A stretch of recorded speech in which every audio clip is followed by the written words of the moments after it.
दोस्तों, क्या आपने कभी ये सोचा है कि एक मिडिल क्लास हमेशा मिडिल क्लास ही क्यों रह जाता है? वो अमीर क्यों नहीं बन पाता? ऐसा नहीं है कि हर मिडिल क्लास गरीब ही रह जाता है। ऐसे बहुत से उदाहरण हैं कि एक मिडिल क्लास भी अमीर बन गया। अमीर बनना कोई रॉकेट साइंस नहीं है, बस आपको मनी मैनेजमेंट आना चाहिए। अगर आप मनी मैनेजमेंट सीख गए तो एक मिडिल क्लास भी अमीर बन सकता है।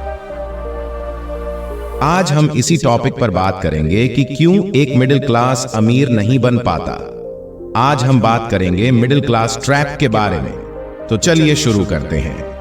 दोस्तों, एक मिडिल क्लास बिना सोचे समझे खर्च करता चला जाता है और दिखावे के चक्कर में ऐसा फंसता है कि वो कभी निकल ही नहीं पाता।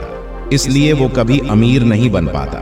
आप सिर्फ पैसा कमाकर अमीर नहीं बन सकते। अमीर बनने के लिए उसे सेव करना जरूरी है। Money management is very important. मैं आपको समझाता हूं। हम आम तौर पर क्या करते हैं, हम ब्रांडेड चीजों के पीछे ज्यादा भागते हैं, लेकिन एक्चुअली में सेम क्वालिटी वाली चीज दूसरे ब्रांड की भी मिल सकती है।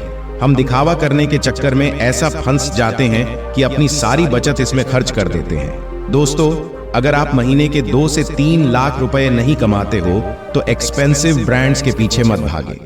और अगर आपको सेम क्वालिटी का सामान उससे कम कीमत में दूसरे ब्रांड का मिल सकता है तो क्यों खर्च करने हैं पैसे एक्सपेंसिव ब्रांड पर? सेविंग की आदत डालो। अक्सर लोग सेविंग का मतलब ये समझते हैं कि आज सैलरी मिली तो पूरे महीने खर्च करने के बाद जो बचेगा उसे सेव करेंगे। और होता क्या है, महीने के आखिर में बचता कुछ भी नहीं है। दोस्तों, रिच बनना है तो मनी मैनेजमेंट करना सीखो। आज मैं आपको कुछ चीजें बताऊंगा, ध्यान से सुनना और फॉलो करना, और फिर मुझे कमेंट करना कि उससे आपको फायदा हुआ या नहीं। टिप नंबर 1, खर्च करने के बाद सेविंग ना करें, बल्कि बचत करने के बाद जो बचे उसे खर्च करें।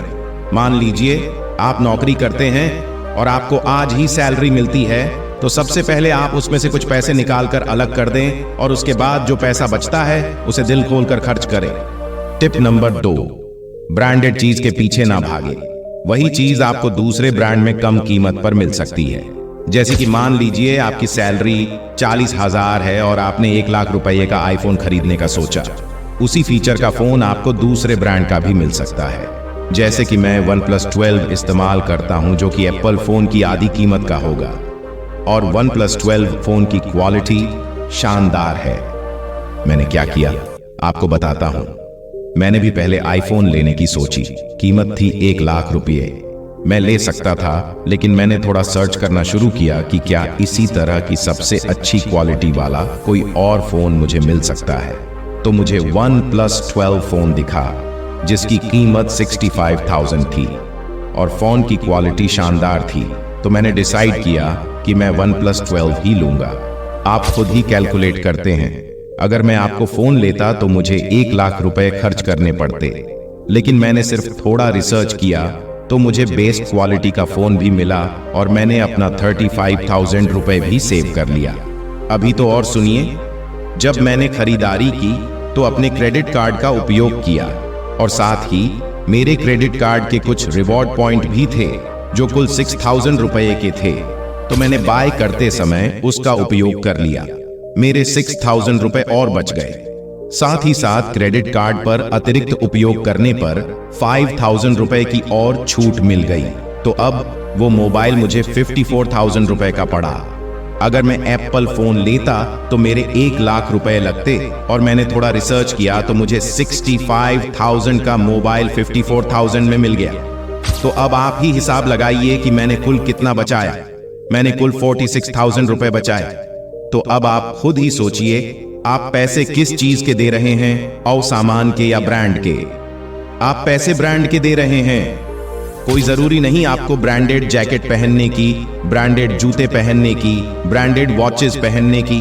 छोटे ब्रांड की भी चीज अच्छी हो सकती है। हाँ, थोड़ा ढूंढना पड़ेगा, लेकिन आप ढूंढेंगे तो आपको मिल जाएगी।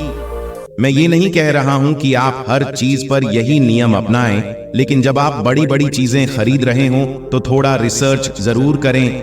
हड़बड़ाकर पैसे खर्च ना करें। आपका थोड़ा रिसर्च आपके पैसे बचा सकता है। और यही है अमीर बनने की पहली सीढ़ी। टिप नंबर 3, बड़ी बड़ी कार की जगह छोटी कार ले।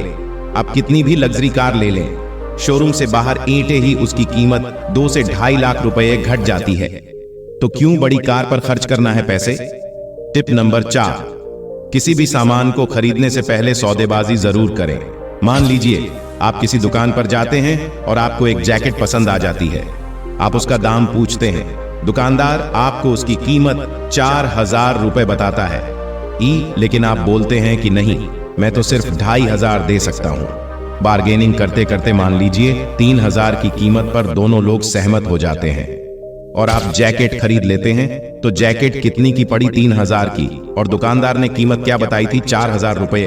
तो आपने कितने पैसे बचाए? 1,000 रुपए। अगर बार्गेनिंग नहीं करते तो आप ये 1,000 बचा नहीं पाते। टिप नंबर 5, बड़ा घर। हम सभी का सपना होता है कि एक बड़ा घर ले। मान लीजिए आपने 50 लाख का घर लिया। 10 साल बाद उसकी वैल्यू 1 करोड़ DH हो गई। लेकिन क्या आप उसे बेच सकते हैं? नहीं। तो फिर उस बड़ी कीमत का आपको क्या फायदा हुआ?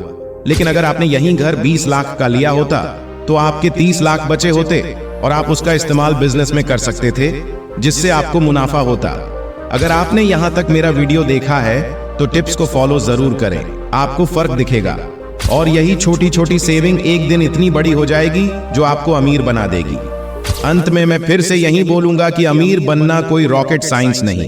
तो आज से ही अपनी आदतें बदलो। खर्च करने के बाद सेविंग नहीं, बल्कि सेव करने के बाद जो बचे उसे खर्च करें। और देखना कुछ ही महीने में आप कितनी सेविंग कर लोगे, क्योंकि सेविंग ही रिच बनती है। ये बात हमेशा याद रखना।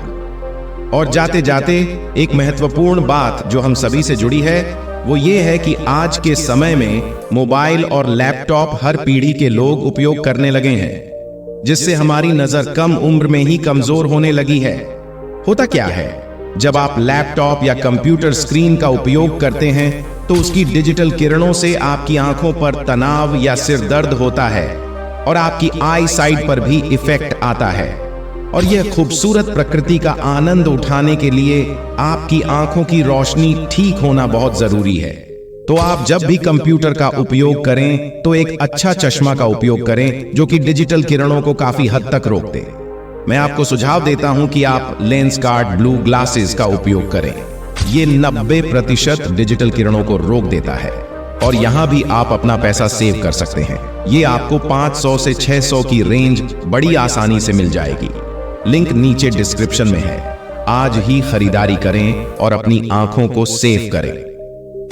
तो दोस्तों, आपका ये वीडियो कैसा लगा? अपनी राय कमेंट बॉक्स में जरूर दें। आपके कमेंट हमें अगले वीडियो को और बेहतर बनाने के लिए प्रेरित करते हैं। तो मिलते हैं अगले वीडियो में। तब तक के लिए जय हिंद, जय भारत। हंसते रहे, मुस्कुराते रहे।